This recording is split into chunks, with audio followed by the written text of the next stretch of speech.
सूरज जो है वो सोलर सिस्टम में राजा है। राजा इसलिए क्योंकि उसके चारों ओर ग्रह जो है वो चक्कर लगाते हैं। अब बात ये आती है कि कौन सा ग्रह सूरज के पास है, कौन सा दूर है, कौन सा चमकीला है, कौन सा छोटा है। इस पूरे सिस्टम को याद करने के लिए केवल इतना मान के चलो कि सूरज जो है, देखो सूरज तारा है। कहीं क्वेश्चन आ जाए तो सूरज क्या है, ग्रह है, उपग्रह क्या है, तो सूरज जो है वो स्टार है, तारा है। अब हमें याद रखने के लिए सूरज को हम राजा मानते हैं। राजा इसलिए क्योंकि ग्रह उसके चारों ओर चक्कर लगाते हैं। सूरज के पास यानी सूरज के पास, अब क्वेश्चन ये आता है कि सूरज के पास कौन सा ग्रह है। तो उसके लिए सबसे बढ़िया बात यह है कि सूरज जो है वो राजा है, और राजा अपने पास उस रानी को रखेगा जिसमें बुद्धि अधिक हो। बुद्धि यानी बुध ग्रह। बुध ग्रह जो है वो सूरज के पास है। अब बुध के पास कौन सा आएगा, तो बुध के पास वो बुध ग्रह के बाद वो ग्रह आएगा, जैसे बुध जो है वो बुद्धि से हमने रिलेटेड कर लिया। अब राजा जो है दूसरी रानी को पास उसे रखेगा चाहे वो उसमें बुद्धि कम हो लेकिन सुंदर हो, इसकी सुंदर हो, चमकीली हो। तो चमकीला ग्रह कौन सा है, चमकीला ग्रह जो है वो शुक्र है हमारा। तो सूरज के पास पहला ग्रह कौन सा है, वो है बुध, मरकरी। दूसरा कौन सा है, वीनस। वीनस यानी कि शुक्र।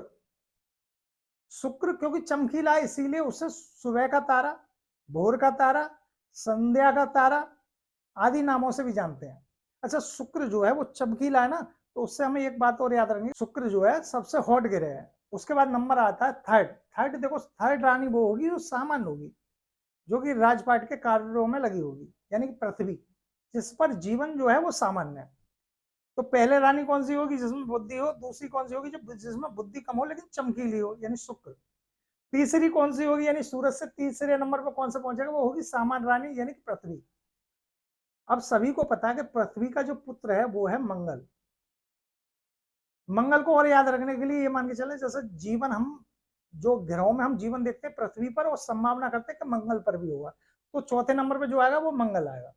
मंगल को हमारे शास्त्रों में पृथ्वी का पुत्र भी माना गया है, तो पृथ्वी के बाद उसका पुत्र आएगा।